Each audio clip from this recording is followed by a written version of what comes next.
தந்தை மைந்தன் தூயாவின் திருப்பெயருக்கு மாற்றுண்டாவதாக. அன்புக்குரிய சகோதர சகோதரிகளே, உங்கள் யாவரையும் கடவுளுடைய திருப்பெயரில் அன்போடு வாழ்த்துகின்றேன். இந்த தியானத்திற்கு தொடக்கமாக நம் கண்களை மூடி ஆண்டுடைய அருளை வேண்டி மன்றாடுவோம்.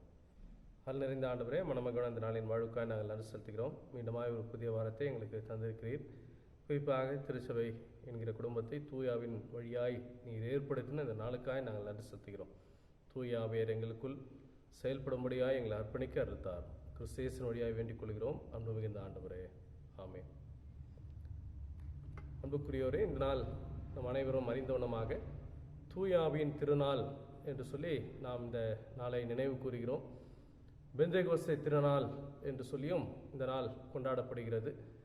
திருச்சபை என்கிற ஒரு குடும்பம் உருவான நாளாக இந்த நாள் வரலாற்றிலே நினைவு கூறப்படுவதை நாம் அனைவரும் நன்கு அறிந்திருக்கிறோம்.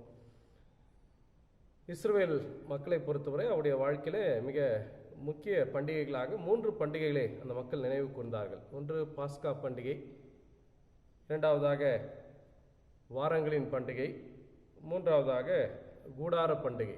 இந்த வாரங்களின் பண்டிகை என்பதை தான் அவர்கள் பெந்தேகோஸ்தே திருநாள் அல்லது 50வது திருநாள் பண்டிகை என்று சொல்லி நினைவு கூர்ந்தார்கள். பாஸ்கா பண்டிகையின் போது தான் ஆண்டவர் இயேசு சிலுவையில் அறையப்பட்டார். அதைத் தொடர்ந்து ஆண்டவர் இயேசு சீடர்களை சந்தித்த போதும் அவர் விண்ணேற்றம் அடைவதற்கு முன்பும் அவர்களோடு கூட பேசிய போது, நீங்கள் எருசலேமிலே தங்கிருங்கள், தூய ஆவி உங்களுக்கு கொடுக்கப்படும் என்று சொல்லி அவர் சொன்னதாக சமநோக்கு நற்செய்தி நூல்கள் என்று சொல்லப்படுகின்ற மத்தேயு, மார்க்கு, லூக்காவிலும் அப்போஸ்தலர் நடபடிகள் என்று சொல்லக்கூடிய திருத்தூதர் பணிகள் நூலிலும் நாம் காணலாம். இந்த 50வது நாள் பண்டிகை என்று சொல்லக்கூடிய பண்டிகை வாரங்களின் பண்டிகை என்று சொல்லி சொல்லப்படுகிறது. இது கோதுமை அறுவடைக்காக கடவுளுக்கு நன்றி செலுத்தக்கூடிய ஒரு பண்டிகை. இந்த பண்டிகையை துவக்கத்திலே ஆண்டவருக்கு நன்றி செலுத்தி பாஸ்கா பண்டிகைக்கு பிறகு 7 வாரங்கள் 49 நாட்கள் அறுவடையை அந்த மக்கள் நிறைவு செய்து இந்த 50வது நாள் அன்று எருசலேமிலே கூடி இந்த அறுவடையை நிறைவு செய்வதற்கு நமக்கு உதவி செய்த கடவுளுக்கு நன்றி செலுத்துவோம் என்று சொல்லி அவர்கள் நன்றி செலுத்தக்கூடிய ஒரு பண்டிகை தான் இந்த வாரங்களின் பண்டிகை, பெந்தேகோஸ்தே திருநாள், 50வது நாள் பண்டிகை என்று சொல்லப்படுகின்ற இந்த திருநாள். இந்த யூத பாரம்பரியத்தின்படி இந்த 3 பண்டிகையின் போதும் உலகமெங்கும் இருக்கக்கூடிய யூதர்கள் அந்த இடத்துல கூடி வருவது அவருடைய வழக்கம். இது நாம் அறிந்திருக்கிறோம். ஏன் இந்த ஒரு நிலை என்று சொல்லி பார்க்கும்போது, இஸ்ரேல் மக்களுடைய வாழ்விலே எகிப்திலிருந்து அந்த மக்கள் கானான் தேசத்திற்கு வந்த பிறகு சில நூற்றாண்டுகள் இணைந்து வாழ்ந்தார்கள். அதற்கு பிறகு 2 நாடுகளாக பிரிந்தார்கள். கிமு 722ஆம் ஆண்டு வடநாடு என்று சொல்லக்கூடிய இஸ்ரவேல் தேசம் அசிரியர்களால் கைப்பற்றப்பட்டது. 586 கிமு 586 தென் தேசம் என்று அழைக்கப்பட்ட இந்த யூத தேசம் பாபிலோனியரால் பிடிக்கப்பட்டது என்று சொல்லி வரலாறு நமக்கு சொல்கிறது. திருமறையிலும் நாம் இதை பார்க்கலாம். அதற்கு பிறகு பார்த்தீங்கன்னா இந்த மக்கள் ஏறக்குறைய 700 ஆண்டுகள் பாபிலோனிய அசிரிய பேரரசு, பாபிலோனிய பேரரசு, பாரசீக பேரரசு, கிரேக்க பேரரசு, ஆண்டவர் இயேசுவின் காலத்திலே ரோம பேரரசு என்று சொல்லி பல்வேறு பேரரசின் கீழாக இந்த மக்கள் அடிமைகளாக வாழ்ந்தார்கள். போர்கள் பல ஏற்பட்டது. அவர்களுடைய கொடுமையான ஆட்சியின் விளைவு, தேசத்தின் விடுதலை பெற வேண்டும் என்பதற்காக அவர்கள் போராடிய போராட்டங்கள், முன்னெடுப்புகள், இதனால் பல நேரத்தில் பல மக்கள் தங்களை காத்து கொள்வதற்காக அந்த பகுதியிலிருந்து சிதறி உலகமெங்கும் இருக்கக்கூடிய பல பகுதியிலே அவர்கள் இணைந்து வாழ ஆரம்பிக்கிறார்கள், சிதறி வாழ ஆரம்பிக்கிறார்கள். டயஸ்போரா கம்யூனிட்டி என்று சொல்லி ஆங்கிலத்திலே சொல்வார்கள். இப்படி சிதறடிக்கப்பட்ட இந்த மக்கள் இந்த 3 முக்கிய பண்டிகையின் போது எருசலேமிலே கூடி கடவுளுக்கு நன்றி செலுத்துவார்கள். ஏறக்குறைய 700 ஆண்டுகள் பிரிந்திருந்த சிதறிப்போன இந்த மக்கள் பல நாடுகளிலே தங்கி தங்களுடைய மொழியை மறந்து அவருடைய மொழியை கற்றுக்கொண்டு அந்த நாட்டு மக்களாகவே மாறிவிட்ட நிலையில் நம்ம இந்த நிகழ்வு நடப்பதை நாம் பார்க்கலாம். ஆனாலும் இந்த பண்டிகையின் போது அவர்கள் வருகிறார்கள். அதனால தான் திருத்தூதர் பணிகள் 2ஆம் பிரிவிலே நாம் பார்க்கிறோம், பல இன மக்கள் கூடி வந்தார்கள் என்று சொல்லி சொல்லப்பட்டிருக்கிறது. பார்த்தரும், மேதியரும், எலாமியரும், மெசபத்தோமியா, யூதேயா, கப்பதோக்கியா, போந்து, ஆசியா ஆகிய நாடுகளில் வாழ்கின்றவர்களும், பிரிக்கியா, பம்பிலியா, எகிப்து, சிரேன் நகரை அடுத்த லிபியாவின் பகுதியில் வாழ்கிற மக்களும், ரோமிலிருந்து வந்து தங்கியிருந்தவர்களும், யூதரும் யூதம் தழுவியரும் கிரேக்கரும் அரேபியரும் ஆகிய நாம் நம் மொழிகளில் கடவுளின் மாபெரும் செயல்களை இவர்கள் பேச கேட்கிறோமே என்று சொல்லக்கூடிய ஒரு நிகழ்வாக இந்த நிகழ்வு, இந்த பண்டிகைக்காக மக்கள் கூடி வந்திருக்கிறார்கள். அந்த நாளில் தூய ஆவியர் கொடுக்கப்பட்டார் என்று சொல்லி நாம் பார்க்கிறோம். இதை தான் பெந்தேகோஸ்தே திருநாள் என்று சொல்லி நாம் நினைவு கூறுகிறோம். தூய ஆவியினுடைய செயல், கடந்த வாரத்திலே தூய ஆவியுடைய செயல்கள் சிலவற்றை நாம் பார்த்தோம். இன்னும் தூய ஆவியர் நம் வழியாய் செய்ய விரும்பக்கூடிய செயல்கள் இந்த நாளிலே நாம் சிந்திக்கலாம். முதலாவது அந்த பகுதியில் நீங்கள் பார்த்தீங்கன்னா, அவர் நம்மை ஒன்றிணைக்கக்கூடிய தூய ஆவியராக அவர் இருக்கிறார்.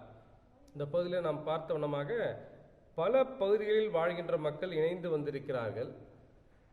கடவுளுடைய மக்களாய் நாம் வாழ வேண்டும் என்று சொன்னால், கடவுளுடைய விருப்பத்தை நிறைவேற்ற வேண்டும் என்று சொன்னால், கடவுள் என் வழியாய் எதை விரும்புகிறார் என்பதை நான் அறிந்து கொள்ள வேண்டும். எது சரி என்று ஒருவர் எனக்கு சொல்லிக் கொடுத்தால்தான் தவறை என்னால் உணர முடியும்.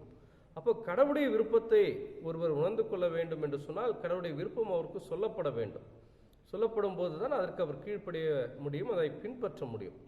அப்போ ஆண்டவர் இயேசுவின் வழியாய் நடைபெற்ற இந்த மீட்பின் செயல், மனம் திரும்புதலுக்கான அழைப்பு, ரட்சிப்புக்கான வழி அனைத்து மக்களுக்கும் சென்றடைய வேண்டும்.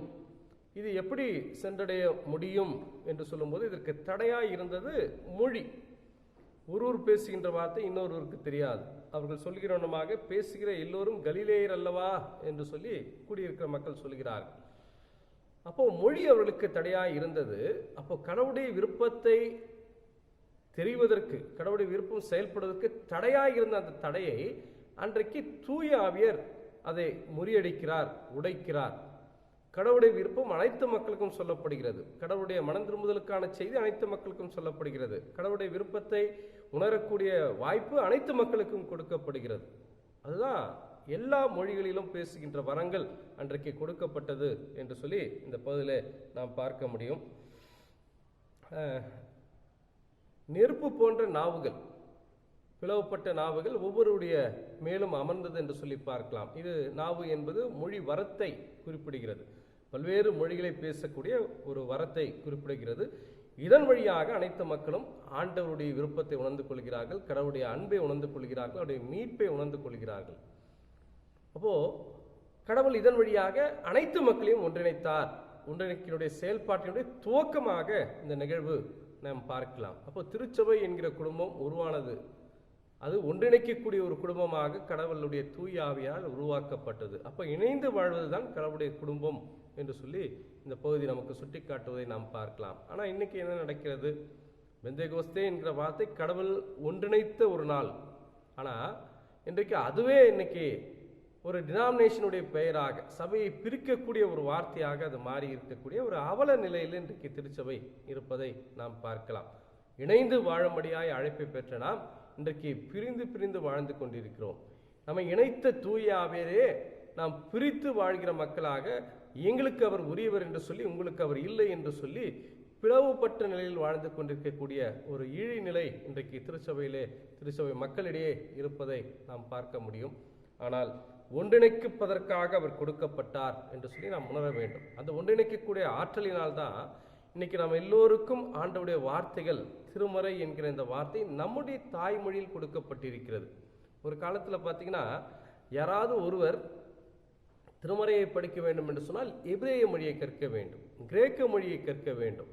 ஆனால் ஆண்டவருடைய பேரருள் தூயாவின் துணை கொண்டு இந்த மொழியை அறியாத அனைவரும் பல்வேறு மொழிகளை கற்கக்கூடிய ஆற்றலை ஆண்டவருடைய மக்களுக்கு கடவுள் கொடுத்தார். வில்லியம் கேரி ஏற்கனவே 18 மொழிகளில் மொழிபெயர்த்தார்.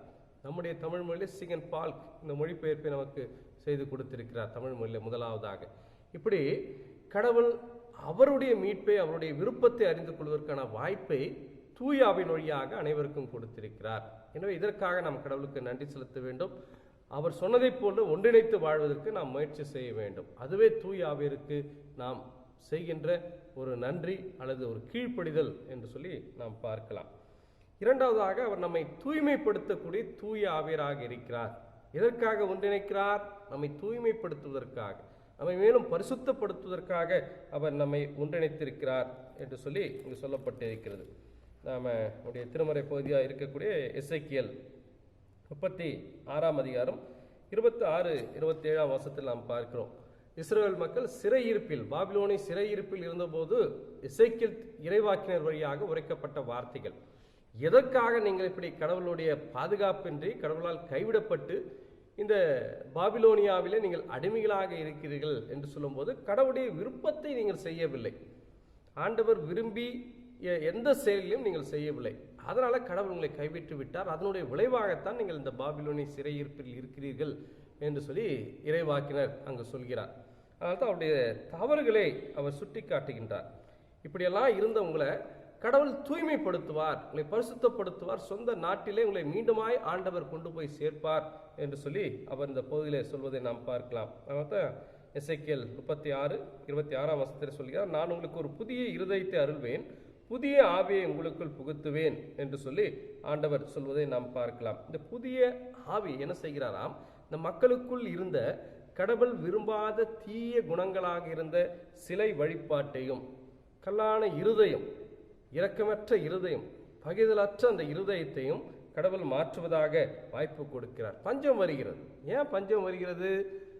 கடவுள் உணவை கொடுத்த போதும் பகிர மனம் இல்லாமல் அநேக மக்கள் பசியால் வருந்தக்கூடிய நிலை அந்த நாட்களிலே இருந்தது. இந்த பகிர்தல் இல்லை, ஏழ்மை இன்னும் இருந்தது. அதனால தான் கடவுள் மக்களுக்கு கொடுத்த இந்த ஒட்டுமொத்த வளர்ச்சியை, இந்த ஒட்டுமொத்த மழையை ஆண்டவர் தடை செய்து விடுகிறார். அதனால பஞ்சம் அதிகமாக இருக்கிறது என்று சொல்லி இந்த பதிலே நாம் பார்க்கலாம். அதுக்கு ஆண்டவர் சொல்கிறார் 31 வசனத்திலே, அவருடைய தீய வழியின் காரணமாக, அவருடைய தகாத செயல்களின் காரணமாக தேசத்திலே பஞ்சம் வந்தது. இதெல்லாம் உங்களுக்கு இருந்த தீமைகள். இந்த தீமைகள் எல்லாம் அகற்றப்படும் போது, இந்த தூய ஆவியானவர் உங்களை தூய்மைப்படுத்தும் போது, இந்த தீமைகள் இல்லாத ஒரு வாழ்க்கைக்கு நேராக உங்களை வழிநடத்தும் போது, அவருடைய வார்த்தைக்கு நீங்கள் கீழ்ப்படிந்து இந்த தீமைகளை விட்டொழித்து கடவுளுடைய பிள்ளைகளாக நீங்கள் மாறும்போது, உங்களையே நீங்கள் பரிசுத்தப்படுத்திக் கொள்ளும் போது, தூய ஆவியார் உங்களை பரிசுத்தப்படுத்தும்படியாக உங்களை ஒப்புக் கொடுக்கும் போது, கடவுள் உங்களை தூய்மைப்படுத்துவார் என்று சொல்லி சொல்லப்படுவதை நாம் பார்க்கலாம். ஒருவேளை நாம தூய மக்கள், பரிசுத்த இனம் என்று நாம் சொல்லுகிறோம். ஏன் என்று சொன்னால், நமக்குள்ளாக கடவுள் விரும்பாதவைகள் இருக்கும்போது தான் நாம் தூய மக்களாக மாற முடியும். இன்றைக்கு இந்த உலகத்தில் இருக்கக்கூடிய பிளவுகள் சாதியின் அடிப்படையிலாக இருக்கலாம், பொருளாதாரத்தின் அடிப்படையிலாக இருக்கலாம், பாலினத்தின் அடிப்படையிலாக இருக்கலாம். ஒருவரை ஒருவர் பகைப்பதற்கு எவைகளெல்லாம் நாம் பின்பற்றுகிறோமோ அதெல்லாம் இன்றைக்கு நாம் பரிசுத்தமற்றவர்களாக வாழ்ந்து கொண்டிருக்கிறோம் என்பதற்கு அடையாளங்களாக இருக்கிறது. உடல் அளவிலே தூய்மையாய் இருக்க விரும்புகிறோம், ஆனால் இருதயத்தை பார்க்கின்ற ஆண்டவர், நம்முடைய சிந்தனைகளை கவனிக்கிற ஆண்டவர், நம்முடைய இருதயத்தின் நினைவுகளை அறிந்திருக்கிற ஆண்டவர், நம்முடைய உள்ளங்களிலும் நம்முடைய ஆவிக்குரிய வாழ்வு என்று சொல்கிறோமே அவைகளிலும் நாம் தூய்மையோடு இருக்க வேண்டும் என்று சொல்லி ஆண்டவர் நம்மிடத்திலே எதிர்பார்ப்பதை நாம் பார்க்கலாம். இன்றைக்கு என்னை தூய்மைப்படுத்துவதற்கு, என்னை பரிசுத்தப்படுத்துவதற்கு தூய ஆவியானவர் என்னை பரிசுத்தப்படுவதற்கு நம்மை முழுமையாய் அர்ப்பணிக்கும்படியாய் கடவுள் நம்மை அழைக்கிறார். மூன்றாவதாக அவர் ஆற்றல் தருகின்ற ஆவியராய் இருக்கிறார் என்று சொல்லி நமக்கு சொல்லப்பட்டு இருக்கிறது. யோவான் நற்செய்தி நூலிலே நாம் பார்க்கும்போது, ஆண்டவர் இயேசு இந்த நாளுக்கு முன்பாக, இந்த பெந்தேகோஸ்தே நாளுக்கு முன்பாக தன்னுடைய சீடர்களை சந்தித்த போது அவர்களுக்கு தூய ஆவியை அவர் கொடுத்து அவர்களுக்கு ஒரு கட்டளையும் அவர் கொடுக்கிறார் என்று சொல்லி யோவான் 20ஆம் அத்தியாயத்திலே நமக்கு சொல்லப்பட்டிருக்கிறது. 22ஆம் வசனத்தில் பார்த்தீங்கன்னா, ஆண்டவர் இயேசு என்ன சொல்கிறார் என்று சொல்லி சொல்லும்போது அந்த இடத்துல இருக்கிறது, இயேசு மீண்டும் அவர்களை நோக்கி, உங்களுக்கு அமைதி உரித்தாகுக, தந்தை என்னை அனுப்பியது போல நான் உங்களை அனுப்புகிறேன் என்றார். இதை சொன்ன பின் அவர் அவர்கள் மேல் ஊதி, தூய ஆவியை பெற்றுக்கொள்ளுங்கள், எவர்களுடைய பாவங்களை மன்னிப்பீர்களோ அவர்களுக்கு அது மன்னிக்கப்படும், எவர்களுடைய பாவங்களை நீங்கள் மன்னியாதிருப்பீர்களோ அவருடைய பாவங்கள் மன்னிக்கப்படாது என்று சொல்லி ஆண்டவர் இயேசு சொன்னதாக இங்கு யோவான் நற்செய்தியாளர் குறிப்பிடுவதை நாம் பார்க்கலாம். சீடர்களுக்கு ஒரு அதிகாரத்தை அவர் கொடுக்கிறார். தூய ஆவியை கொடுத்துவிட்டு இந்த அதிகாரத்தை கொடுக்கிறார். எதற்காக இந்த அதிகாரம் என்று சொன்னால், மன்னிப்பதற்கு, மன்னியாமல் இருப்பதற்கு இந்த அதிகாரத்தை கொடுக்கிறார். ஆண்டவர் இயேசு சொல்லும் போது சொல்வார் ஒரு முறை, உள்ளதை உள்ளதென்றும் இல்லாததை இல்லை என்றும் சொல்லுங்கள், இதற்கு மிஞ்சினது தீமையினால் உண்டாயிருக்கும் என்று சொல்லி அவர் சொல்வதை நாம் பார்க்கலாம். இன்றைக்கு இந்த உலகத்தில் நீதி உள்ளவர்களாக வாழ்வது மிக கடினம், உண்மை உள்ளவர்களாக வாழ்வது மிக கடினம். ஒருவேளை நான் மட்டும் நீதியாய் வாழ்ந்து விடுவேன், நான் மட்டும் உண்மையாய் வாழ்ந்து விடுவேன், ஆனால் அநீதி செய்கிறவர்களோ, உண்மைக்கு விரோதமாய் வாழ்கிறவர்களே கண்டிக்கக்கூடிய ஒரு ஆற்றல் இல்லாமல் நாம் அமைதியாய் சென்றக்கூடிய நிலையில் தான் பல இடங்களில் நாம் பார்க்கிறோம். ஆனால் இந்த தூய ஆவியானவர் நமக்குள் வரும்போது, தூய ஆவியானவர் நம்மில் செயல்பட நாம் அனுமதிக்கும் போது, நீதிக்காய் எழும்புகிற மக்களாய் வாழ்வதற்கு வேண்டிய ஆற்றலை அவர் தருகிறார் என்று சொல்லி ஆண்டவர் இயேசு இங்கு குறிப்பதை நாம் பார்க்கலாம். நீதியை செய்ய மறுக்கக்கூடிய மக்களுக்கு நீதியாய் வாழ்வதற்கு ஆற்றல் இல்லை, பாவியை பாவி என்று சொல்லி, தவறு செய்கள் நீங்கள் செய்தது தவறு என்று சொல்லி சுட்டி காட்டுவதற்கு பயப்படாமல் உண்மையை பேசக்கூடிய மக்களாக நாம் வாழ வேண்டும் என்று சொல்லி ஆண்டவர் நம்மில் எதிர்பார்க்கிறார். அதனால தான் கடவுள் நமக்கு இந்த தூய ஆவியை கொடுத்திருக்கிறார். தூய ஆவியார் நமக்கு கொடுக்கப்பட்டிருக்கிறது உண்மையாய் நீதியாய் வாழ்வதற்கு வேண்டிய ஆற்றலை நாம் பெற்றுக்கொள்வதற்காக. அதனால தான் பழைய ஏற்பாட்டு பகுதியிலே நாம் பார்க்கலாம், புதிய ஏற்பாட்டு பகுதியிலே பார்க்கின்ற போது கடவுளுடைய ஆவியானவர் கொடுக்கப்படும் போது அவர்கள் அசாதாரணமான செயல்களை செய்தார்கள். ஏனென்று சொன்னால் அது தூய ஆவியானவர் கொடுக்கக்கூடிய ஒரு ஆற்றல். அதுதான் ஆண்டவர் இயேசு சொல்றார், உங்களை ஒருவேளை நீதிமன்றத்திலே கொண்டு போய் நிறுத்தினாலும் நீங்கள் பயப்படாதிருங்கள், ஆவியானவர் அந்த நேரத்தில் உங்களோடு கூட பேசுவதை நீங்கள் பேசுங்கள் என்று சொல்கிறார். அந்த ஆற்றலை பெற்றுக்கொள்ளும் போது கடவுளுக்காய் நாம் எழும்பி நிற்க முடியும் என்று சொல்லி நாம் பார்க்கலாம். ஒருவேளை இன்றைக்கு அநேகர் பார்த்தீங்கன்னா ஆண்டவருடைய பிள்ளைகளாக இருந்தாலும் கடவுளை ஏற்றுக்கொண்டாலும் ஒருவேளை அநீதியை எதிர்க்க மறுக்கிற மக்களாக, அநீதிக்கு துணை போகக்கூடிய மக்களாக வாழ்ந்து கொண்டிருக்கிறோம். என்று சொன்னால் எனக்கு உயர்வு வராது, என்னுடைய வாழ்க்கை பாதிக்கப்படும் என்று சொல்லி. ஆனால் அப்படிப்பட்ட மக்களுக்கு ஆவியானவர் செயல்படவில்லை, அவர்களுக்குள்ளாக செயல்படவில்லை என்று நாம் சொல்லலாம். என்று சொன்னால் கடவுளுடைய தூய ஆவியானவர் நமக்கு நீதி செய்வதற்கான ஆற்றலை தரக்கூடிய ஆவியராக இருக்கிறார். 1950களிலே பார்த்தீங்கன்னா சீனாவிலே கிறிஸ்தவர்களுக்கு எதிரான வன்முறைகள் அதிகமாய் நடந்த ஒரு காலகட்டம். ஆண்டவருடைய பணியை செய்த அநேக மக்கள் சிறைச்சாலையிலே தன்னுடைய விசுவாசத்தின் நிமித்தமாய் அடைக்கப்பட்டார்கள். அப்போது ஒரு குருகுலத்திலே வேலை செய்த ஒரு பெண்மணியும், ஒரு விதவையாக இருந்த ஒரு பெண்மணியும் அந்த சிறைச்சாலையிலே குருக்களோடு சகோதரிகளோடு அவர் சிறையிடப்படுகிறார். அவருக்கு ஒரு மகள் இருந்தாள், ஒரு 10-12 வயது மதிக்கத்தக்க மகளாக அந்த மகள் இருந்தாள். அவ்வளோ அந்த சிறைச்சாலையில் இந்த மகளுக்கு மட்டும் கொஞ்சம் சுதந்திரம் கொடுத்திருந்தார்கள். இந்த மகள் நினைத்தால் வெளியே சென்று வருவதற்கான ஒரு சுதந்திரம் கொடுத்திருந்தார்கள். ஒருவேளை கொஞ்ச நாள் சென்றது, இவர்களுக்குள்ளாக ஒரு கஷ்டம் இருந்துச்சு. எப்படியாவது கடவுளுடைய திருவிருந்திலே நாம் பங்கு பெற்றுவிட வேண்டும். மாதங்கள் கடந்து விட்டதே, இன்றைக்கு நாம் எப்படி யோசிக்கிறோமோ அதே போல அவர்கள் யோசித்தார்கள். மாதங்கள் கடந்து விட்டதை எப்படி ஆண்டவருடைய விருந்தை நாம் புசிக்காமல் இருப்பது என்று சொல்லி என்ன செய்யலாம் என்று சொல்லி யோசித்தார்கள்.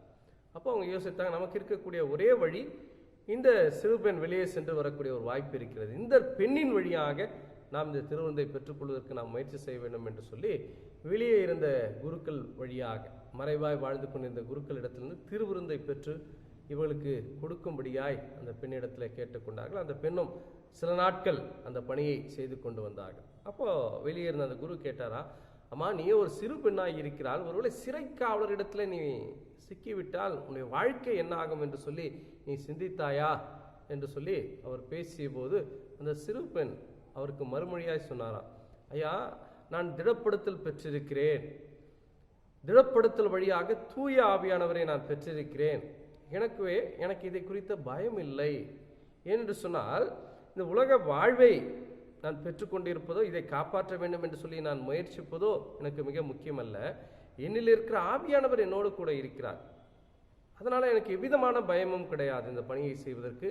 ஒருவேளை அப்படி நான் சிக்கிக்கொண்டாலும் நான் எதையும் இழக்கப் போவது கிடையாது. ஆண்டவர் என்னோடு கூட எப்போதும் இருக்கப் போகிறார், அவரோடு கூட நான் எப்போதும் இருக்கப் போகிறேன், இது எனக்கு போதும் என்று சொல்லி அந்த சிறுபெண் உறுதியாய் சொன்னார்களாம். ஒருவேளை இப்படிப்பட்ட உறுதியை எப்படி இந்த பெண் பெற்றிருக்கிறார் என்று சொன்னால் தூய ஆவின் வழியாய் இந்த ஆற்றலை பெற்றிருக்கிறேன் என்று சொல்லி அந்த பெண் வாக்கு கொடுப்பதை நாம் பார்க்கலாம். ஒருவேளை இந்த தூய ஆவின் திருநாளை நினைவு கூறக்கூடிய நம் அனைவருக்கும் கடவுள் கொடுக்கக்கூடிய வார்த்தைகள் இதுதான். அவர் நம்மை ஒன்றிணைக்கும்படியாய் கொடுத்திருக்கிறார். நம்ம ஒன்றாய் இருக்கிறோமா? ஒரே பொதுவான அப்போஸ்தல திருச்சபை உண்டென்று விசுவாசிக்கிறேன் என்று சொல்லி அறிக்கையிடுகிற நாம் திருச்சபைகளாக பிரிந்திருக்கிறோமா? இல்லை திருச்சபையினுடைய பாரம்பரியங்களை பிரிவை பெருமை பாராட்டி கொண்டிருக்கிறோமா? திருச்சபை ஒன்றாய் இணைந்து செயல்பட வேண்டும் என்று சொல்லி முயற்சிக்கும்படியாய் ஆண்டவர் நம்மை அழைக்கிறார். இரண்டாவதாக அவர் நம்மை தூய்மைப்படுத்தக்கூடிய ஆவியராய் அவர் இருக்கிறார். நம்மை பரிசுத்தப்படுத்தக்கூடிய ஆவியராய் அவர் நமக்கு இருப்பதை நாம் பார்க்கலாம். ஆண்டவரிடத்தில் நம்மை முழுமையாய் ஒப்படைத்து நமக்குள்ளாக இருக்கக்கூடிய கடவுள் விரும்பாத குணங்களை ஆண்டவரே நீர் அழித்து என்னை தூய்மைப்படுத்தும் என்று சொல்லி ஒப்புக் கொடுக்கும்படியாய் அழைக்கப்படுகின்றோம். ஏனென்று சொன்னால் அவர் பரிசுத்த ஆவியானவர், அவர் தூய ஆவியர் என்று சொல்கிறோம். அவர் வந்துவிட்டால் அந்த இடத்துல தூய்மைக்கேடு இருப்பதற்கான வாய்ப்புகள் கிடையாது. அதனால தான் அவர் நம்மை தூய்மைப்படுத்துவதை நாம் பார்க்கலாம். எனவே நம்மை தூய்மைப்படுத்தும்படியாய் ஒப்புக் கொடுக்க அழைக்கப்படுகிறோம். மூன்றாவதாக அவர் ஆற்றல் தருகிற ஆவியர். எதற்காக? நீதியை செய்வதற்கு, உண்மையை செய்வதற்கு, கடவுள் சார்பாக பேசுவதற்கு. தூயாவினை நம்மில் இருக்கிறார் என்று சொன்னார். இவைகளின் வழியாய் ஆண்டவர் நம்மில் செயல்படுகிறார் என்பதை இந்த உலகுக்கு வெளிப்படுத்துவோம். நாம் நினைவு கூறக்கூடிய இந்த பெந்தேகோஸ்தே திருநாள் அர்த்தமுள்ள ஒரு நாளாக, நாமே பெந்தேகோஸ்தே மக்களாக ஒன்றிணைந்து செயல்படுகிற மக்களாக, தூய்மைப்படுத்தப்பட்ட பிள்ளைகளாக, நீதியை செய்வதற்கு ஆற்றல் பெற்ற மக்களாய் வாழ்வதற்கு ஆண்டவர் நமக்கு அருள் தருவாராக. உங்கள் அனைவருக்கும் இந்த நாளுக்குரிய வாழ்த்துக்களை தெரிவித்துக் கொள்கிறேன். உங்கள் வழியாய் தூய ஆவியார் மாட்சி அடைவதற்கு கடவுள் உங்களுக்கு உதவி செய்வாராக. நாம் மன்றாடுவோம். அன்பின் ஆண்டவரே, மணமகன் அந்த நாளின் வாழ்வுக்காக நாங்கள் நடிசத்துகிறோம்.